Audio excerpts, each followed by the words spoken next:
Descubrí los escándalos de infidelidad de mi esposa infiel. Pedí el divorcio y desaparecí.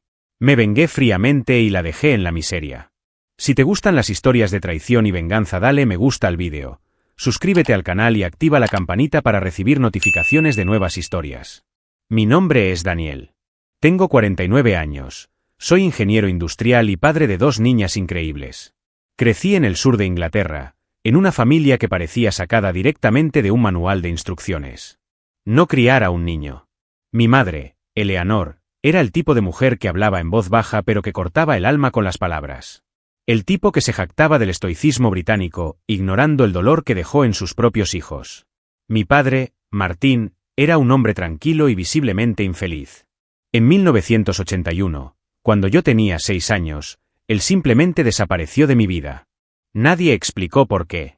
Solo años después descubrí que lo obligaron a irse, literalmente expulsado por las hermanas de mi madre, un trío de tías con más veneno que empatía. Yo era el más joven. Y peor, el error. Mi madre no lo ocultó. Nunca dijo que me amaba ni fingió que le importaba. Mientras mis hermanos mayores eran tratados como promesas brillantes, yo era el recordatorio vivo de un matrimonio fallido y un embarazo no planificado. Crecer en ese ambiente fue como vivir dentro de un congelador emocional. Y si en casa era malo, la escuela era un campo minado. Los chicos me llamaban raro, imbécil y jefe. Me golpeaban en los pasillos y fingía que estaba tropezando solo. Nadie quería ser amigo del chico flaco y silencioso lleno de cuadernos. Pero había algo detrás de lo que podía esconderme: estudiar. Fue allí donde descubrí mi primera forma de supervivencia. Cada buena nota era como un grito de atención disfrazado. Un mírame, mamá, escondido entre gráficos y fórmulas.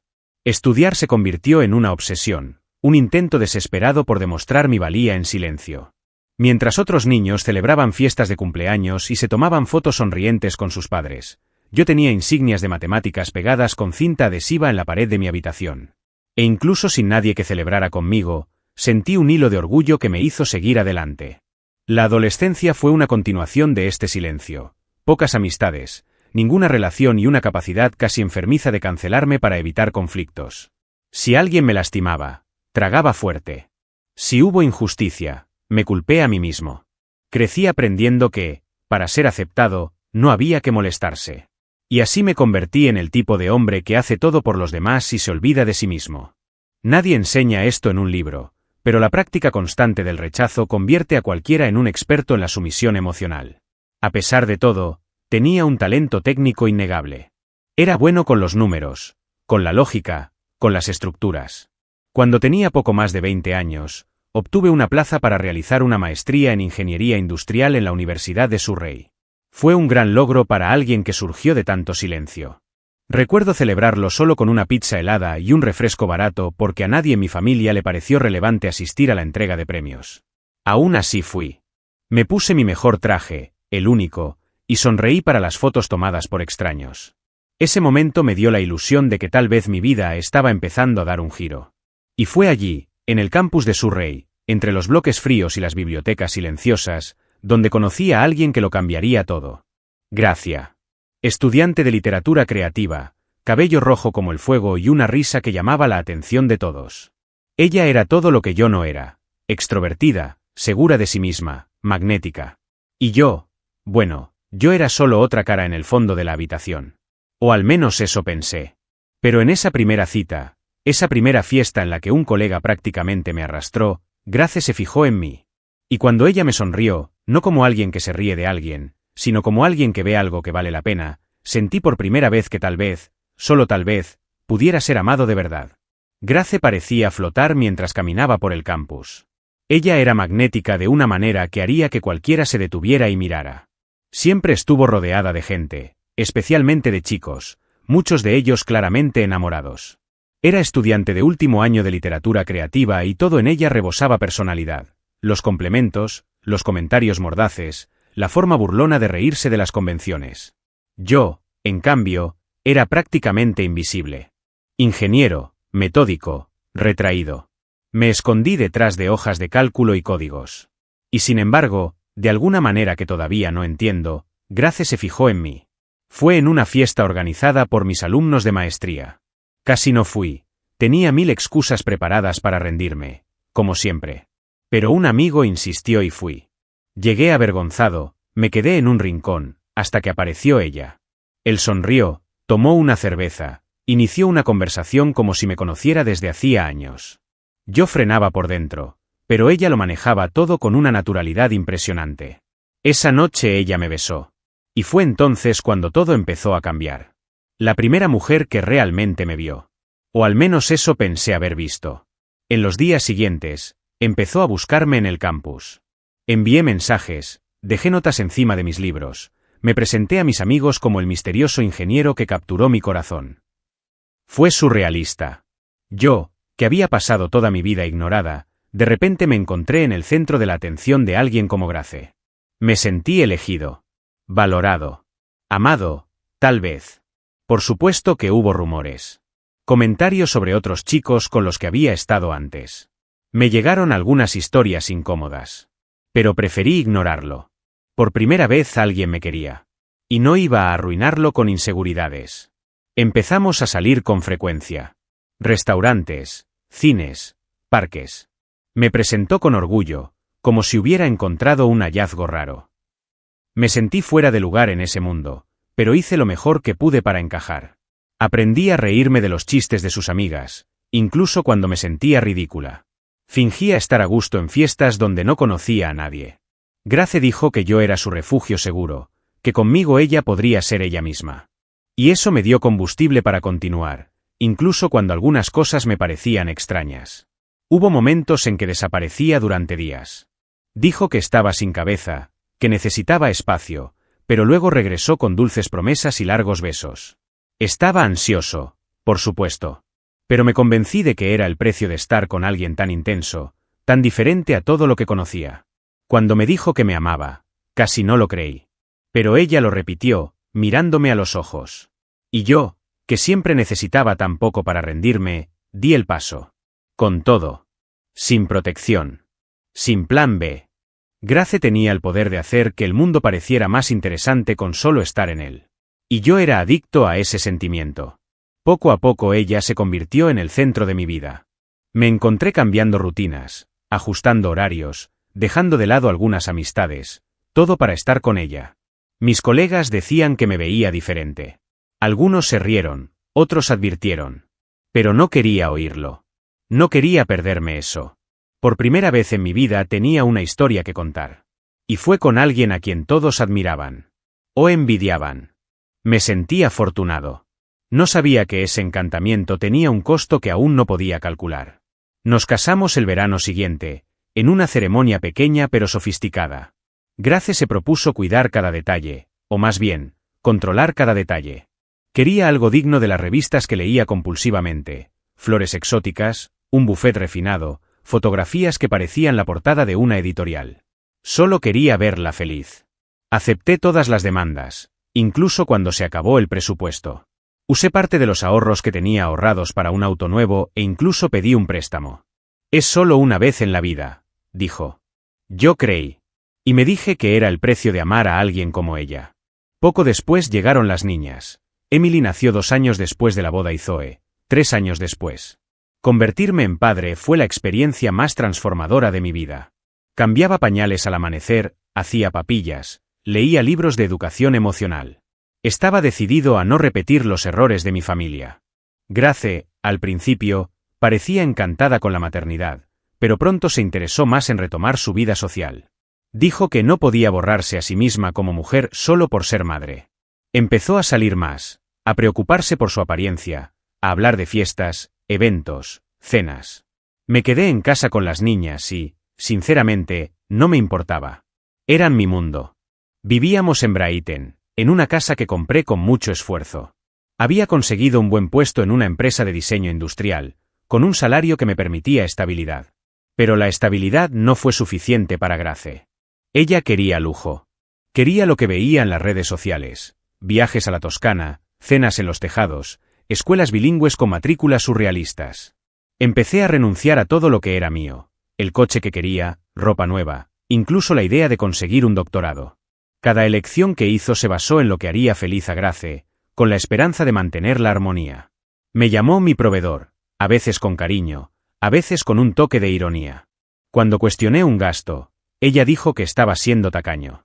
Que un hombre de verdad le dio lo mejor a su esposa. Y yo, con toda la historia de quien vivía intentando agradar para ser amado, cedí. Pero poco a poco fui ahorrando pequeñas porciones de mis bonos anuales en una cuenta aparte. Nada especial, solo una reserva. Una forma de protegerme, en caso de que algún día todo se desmorone. Ese era mi único secreto. Y mi única señal de autoconservación. Me ocupé de todas las finanzas de la casa, facturas, impuestos, inversiones, seguros. Grace dijo que la aburría y que para eso están los hombres.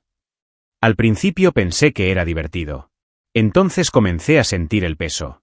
Trabajaba unas 10 horas al día, a veces más. Llegué a casa y todavía estaba preparando la cena. Ella, en cambio, estaba centrada en mantener una imagen. Maquillaje impecable, ropa nueva cada mes, publicaciones con filtros y leyendas supuestamente espirituales.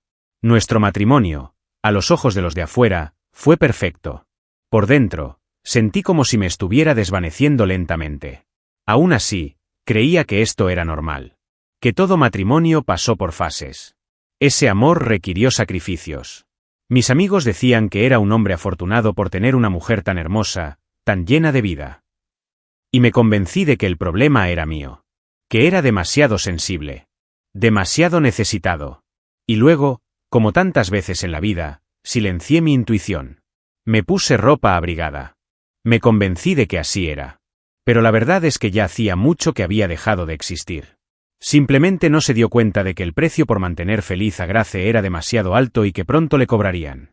La crisis de 2008 sacudió la empresa donde trabajaba y con ella, nuestra estabilidad financiera. Empecé a trabajar horas extras y a realizar proyectos paralelos, todo para mantener la casa en funcionamiento. Grace parecía irritada por mi ausencia, pero no ofreció ayuda. En cambio, se alejó cada vez más. Fue durante este periodo cuando sospeché por primera vez que algo andaba mal. Un perfume diferente, mensajes que borró, conversaciones susurradas por teléfono.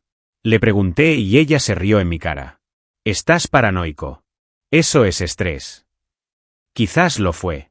Quizás no. Pero se sembró la duda. La confirmación llegó de forma brutal, casi cínica. Descubrí que estaba teniendo una aventura con un antiguo compañero de la universidad, que casualmente se había mudado a Brighton y asistía al mismo grupo de lectura que ella. Encontré intercambios de correo electrónico en su computadora portátil. Mensajes con chistes internos, fotos, fechas. Todo ahí, abierto. Cuando la enfrenté, ella simplemente levantó la vista de su vino y dijo: «Daniel, esto es solo físico. Te amo de una manera que él nunca entenderá. Tú eres mi base». Me quedé helado. ¿Qué clase de amor es el que permite la traición? Lo decía todo con una frialdad aterradora, como quien comenta el pronóstico del tiempo. La traición se convirtió en un elefante en la habitación. Yo lo sabía, ella lo sabía y nadie hablaba de ello. Hasta que, meses después, Zoe, nuestra hija menor, se acercó a mí con una mirada vacilante. Dijo que había oído a su madre hablar por teléfono con un hombre llamado Oliver. Que se vieron mientras yo estaba en el trabajo. Oliver era sobrino del director ejecutivo de mi empresa. La ironía fue casi cruel. Mi hija de 9 años, tratando de protegerme, me reveló algo que destrozó lo poco que quedaba de mi corazón. Fue entonces cuando me di cuenta. El problema no era una desviación aislada. Era un patrón. En eso se había convertido Grace. Cuando confronté a Grace sobre Oliver, ella ni siquiera intentó negarlo. Se limitó a decir que extrañaba sentirse deseada y que estas cosas pasan. Como si fuera normal. Como si hacer trampa fuera una respuesta aceptable al aburrimiento conyugal. Y agregó: «Siempre serás mi amigo, mi proveedor, el padre de mis hijas. Pero la pasión, eso es otra cosa». Dijo esto mirándome a los ojos, con una tranquilidad que dolía más que cualquier grito. Y entonces entendí que lo que ella sentía por mí no era amor. Fue conveniencia. Seguridad. Un pedestal cómodo mientras ella hacía lo que le daba la gana. Lo peor de todo, ella no estaba sola en esto. Descubrí que muchas de las amigas de Grace vivían el mismo estilo de vida, maridos que sustentaban a sus familias, aventuras paralelas y una especie de pacto silencioso para normalizar la infidelidad. Grace dijo que era un nuevo tipo de matrimonio moderno, y que yo era anticuado al esperar exclusividad. Que hacer trampa no es el fin del mundo, mientras sigas presente en casa. Escuché eso y sentí que estaba en un universo paralelo. ¿En qué momento esto se volvió aceptable? ¿En qué momento acepté vivir así? ¿Y por qué no había hecho nada al respecto todavía? Grace no sospechó nada. Estaba demasiado ocupada con su vida de apariencias. Cuando vendí su coche con el pretexto de un problema de financiación, ella ni siquiera lo cuestionó. Estaba entusiasmada con un viaje que iba a hacer con sus amigos para celebrar el cumpleaños de uno de ellos. Un viaje que, por supuesto, escondía otro encuentro con Oliver. Mejor así. Cuanto más distraído estaba, más espacio tenía. Pasaron los días y mi serenidad interior creció. Ya no era miedo. Fue una estrategia. Una partida de ajedrez y había aprendido a predecir sus movimientos antes de que ella siquiera pensara. El plan fue elaborado con tanto cuidado que a veces olvidé que estaba en medio de una boda. Ya no había vínculo, ya no había vínculo. Solo rutina. Y mientras ella estaba encantada con la libertad que decía haber logrado, yo estaba preparando la mía, solo que de verdad. La diferencia es que cuando me fui, no dejé ni rastro. Ni dependencia ni solicitudes de devolución. Solo silencio. Y quien vive de la manipulación no sabe lidiar con el silencio. Sabía que el día de partir estaba cerca. Pero antes de eso, sucedió algo inesperado. Un nombre que apenas recordaba resurgió y, con él, la pieza que faltaba para completar este rompecabezas emocional, mi padre. Fue por casualidad, o quizás por destino, que llegó el mensaje. Un correo electrónico procedente de un foro de genealogía al que me había inscrito años antes y del que me había olvidado por completo. La línea de asunto decía, pariente que busca contacto, Natalie. Casi lo borré sin abrirlo, pensando que era una estafa. Pero algo me hizo hacer clic. Natalie se presentó como la hija de la hermana menor de mi padre. Dijo que, al armar el árbol genealógico, encontró mi nombre y quiso intentar contactarme. Nunca imaginé que este clic me abriría puertas a respuestas que buscaba desde que tenía 6 años. Y las respuestas duelen, pero también me liberaron. Natalie fue cálida, amable y parecía realmente emocionada de conocerme. Charlamos por vídeo y ella llenó los vacíos que mi familia siempre había ocultado. Descubrí que mi padre, Martín, nunca quiso abandonarme. Que fue expulsado de casa por Eleanor y sus tías, en un episodio lleno de gritos, amenazas y humillaciones. Intentó volver, intentó ponerse en contacto conmigo, me envió cartas. Ninguno me alcanzó. Eleanor, al parecer, los destruyó. Mi padre se sumergió en el alcohol durante los años siguientes y murió solo en 1987, a la edad de 44 años. No tuvo una segunda oportunidad. Y nunca dejó de buscarme. Saber esto me aplastó y, al mismo tiempo, me dio algo que ni siquiera sabía que necesitaba: contexto. Por primera vez entendí que el abandono que llevaba como culpa mía era, en realidad, una elección cruel hecha por otros. Me quedé despierto toda la noche leyendo los mensajes de Natalie, escaneos de cartas antiguas y escuchando las grabaciones que había dejado. Había una tristeza en su voz que le resultaba familiar. Y un cariño que nunca me alcanzó, pero que ahora, aunque sea tarde, me llegó. Lloré como un niño. No para el dolor, sino para el alivio. Fue como si finalmente me hubieran quitado un peso de encima. Natalie y sus padres me recibieron con una calidez que nunca había experimentado. Fui al campo y pasé un fin de semana con ellos. Me mostraron fotos, recuerdos, historias. Por primera vez, alguien habló de mi padre con afecto, no con desprecio. Me dijeron en términos muy claros: Daniel, mereces ser feliz. Y salir de esta relación es lo mínimo que puedes hacer por ti mismo. Lo escuché con un nudo en la garganta. Fue la primera vez que alguien dijo que merecía más, sin exigencias, sin chantajes, sin menospreciarme. Esta reconexión reabrió algo que vivir con Grace había adormecido en mí, mi capacidad de sentir. Sentí ira, tristeza, compasión y, sobre todo, claridad. Claridad sobre quién era yo. Sobre lo que había permitido. Sobre lo que necesitaba cambiar. Por primera vez en años, me miré al espejo y vi a un hombre que quería salir de las sombras. Un hombre con historia, con valor, con voz. Ya no se trataba de Grace. Ya no se trataba de traiciones, ni de apariencias. Se trataba de mí. Sobre lo que estaba dispuesto a aceptar y lo que finalmente estaba dispuesto a dejar ir. Regresé de ese fin de semana con una decisión silenciosa pero definitiva. El siguiente paso estaba listo. Y ahora, con el apoyo emocional de una nueva red de apoyo, supe que podía hacerlo. No iba a armar escándalo, no iba a romper nada. Mi plan seguía siendo limpio, directo y preciso. Pero ahora tenía un nuevo combustible, el deseo de vivir de verdad. Estaba lista para escapar de la prisión emocional que había ayudado a construir. Y no solo quería irme. Quería que supiera, con la mirada más fría y silenciosa, que me había liberado. Sin gritos. Sin súplicas. Solo libertad. En los últimos días antes de mi partida, cada uno de mis gestos tenía un segundo significado. Fingí normalidad con la maestría de un actor premiado. Preparó café, preguntó sobre los planes para el fin de semana y llevó a Zoe y Emily a la escuela.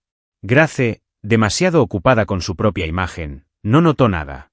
Estaba borrando huellas, cortando lazos uno por uno. Cancelé todas las suscripciones que estaban a mi nombre, revistas, plataformas de streaming, clubes de vinos, todo lo que a ella le gustaba. Vendí su coche con el pretexto de cambiarlo por un modelo más económico. Ella ni siquiera reaccionó. Tenía demasiada confianza para sospechar. Quemé el vestido de novia en la chimenea de una amiga, junto con los álbumes de boda. Lo hice sola, sin lágrimas. No por odio, sino por limpieza emocional. Era como si cada foto fuera una mentira impresa, cada sonrisa un retrato de un teatro que duró demasiado. Esto tenía que terminar. No quería llevarme malos recuerdos a la nueva etapa de mi vida. Ya había cargado demasiado peso durante demasiado tiempo. Y cuando vi las llamas consumir esa costosa tela y esas páginas brillantes, sentí algo que no había sentido en años: ligereza. La noche antes de la mudanza, invité a las chicas a una cena especial.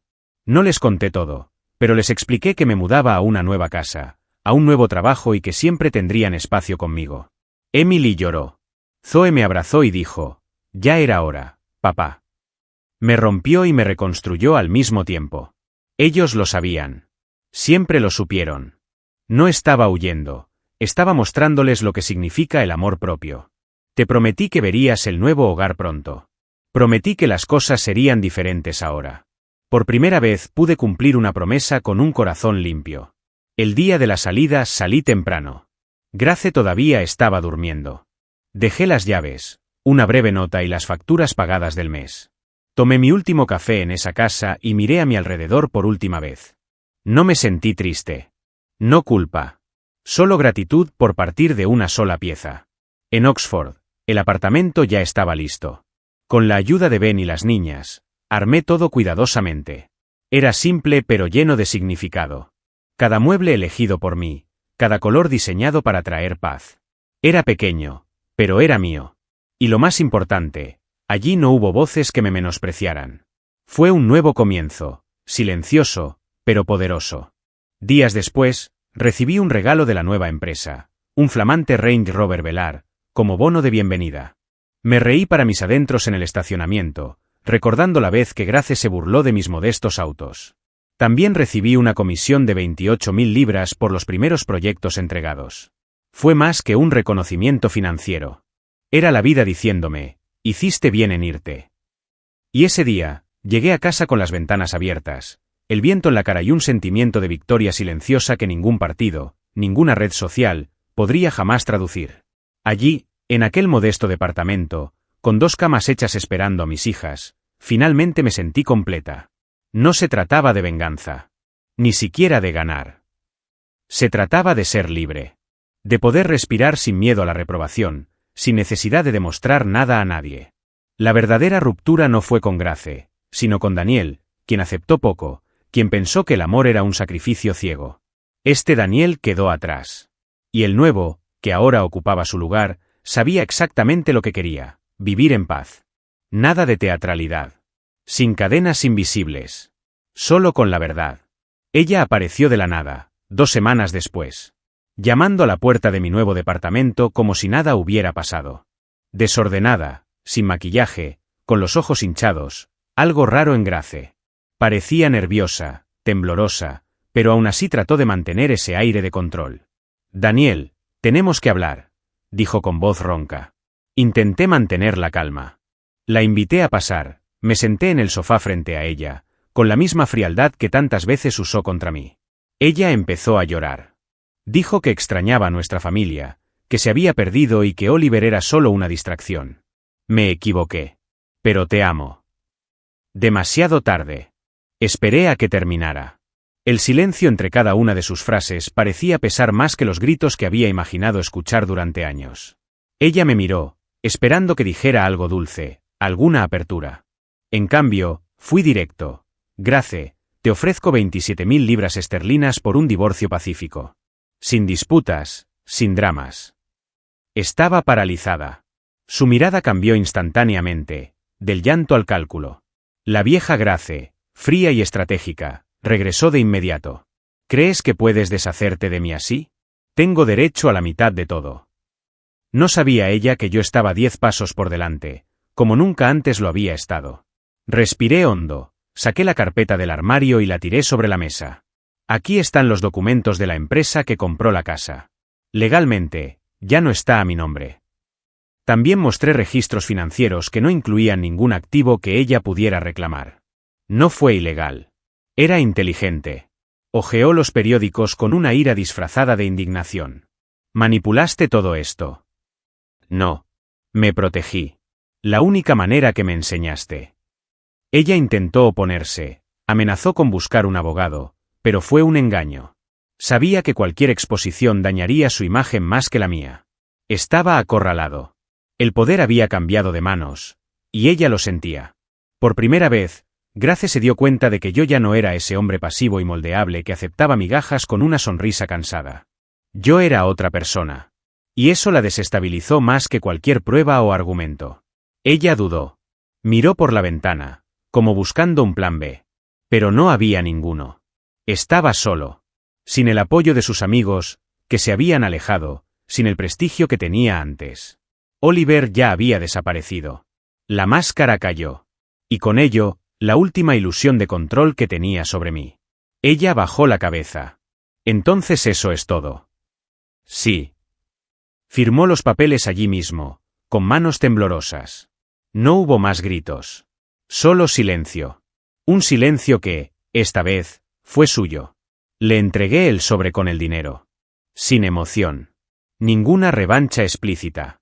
Ya había obtenido lo que quería, mi libertad. Cuando salió, se quedó unos segundos en la puerta. Se volvió hacia mí y me dijo, «Nunca volverás a encontrar a alguien como yo». Sonreí, sinceramente. Lo sé. Y eso es exactamente lo que quiero. Cerré la puerta con calma. Y con el clic de la cerradura, sentí que el peso de 20 años se disolvía en el aire. Gratis. Finalmente. Y así, terminó. Ni con gritos, ni con venganza abierta.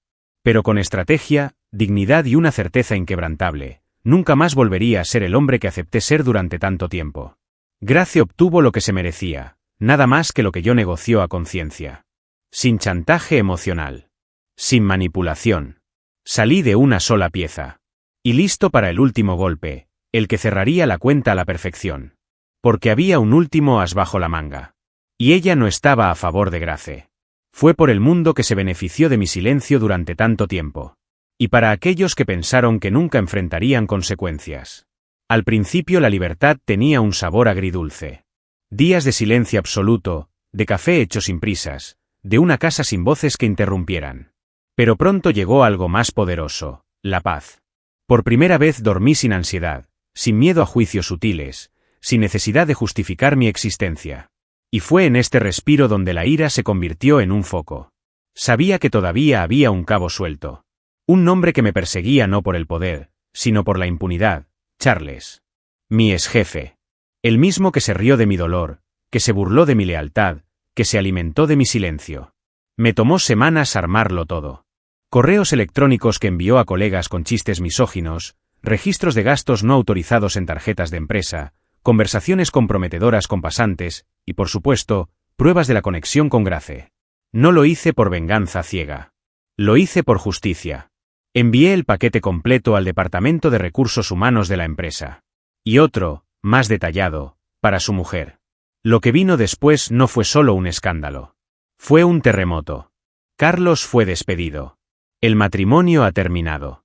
Clientes importantes rompieron contratos. La empresa perdió credibilidad. En 6 meses tuvo que recortar casi la mitad de su personal. No estoy orgulloso de lo que le causó esto a las personas inocentes que trabajaron allí. Pero tampoco cargo con la culpa. Durante años lo di todo por esa empresa. Conocían mi situación, mi dedicación y prefirieron reírse de mí en lugar de respetarme. El silencio corporativo es tan cruel como el silencio doméstico. Y aprendí, de la manera más dura posible, que la dignidad no se puede negociar. Si mi partida ayudó a limpiar ese ambiente tóxico, entonces valió la pena. Y si mi historia le abrió los ojos a alguien allí, aunque sea una sola persona, entonces valió aún más. Mientras tanto, mi vida seguía. Emily y Zoe empezaron a pasar los fines de semana conmigo y pronto me pidieron dividir las semanas entre casas. En mi apartamento tenían la libertad de ser quienes eran. Pintaron las paredes con pintura lavable, vieron películas en pijama y cocinaron juntos. Estaba reaprendiendo a ser padre, no el padre desesperado por compensar su ausencia emocional, sino el padre que estaba presente, ligero, completo. Me vieron feliz y eso se reflejó en ellos. Zoe volvió a sonreír como antes. Emily empezó a confiar más en mí. Las heridas se estaban curando, lenta pero verdaderamente. Profesionalmente, florecí.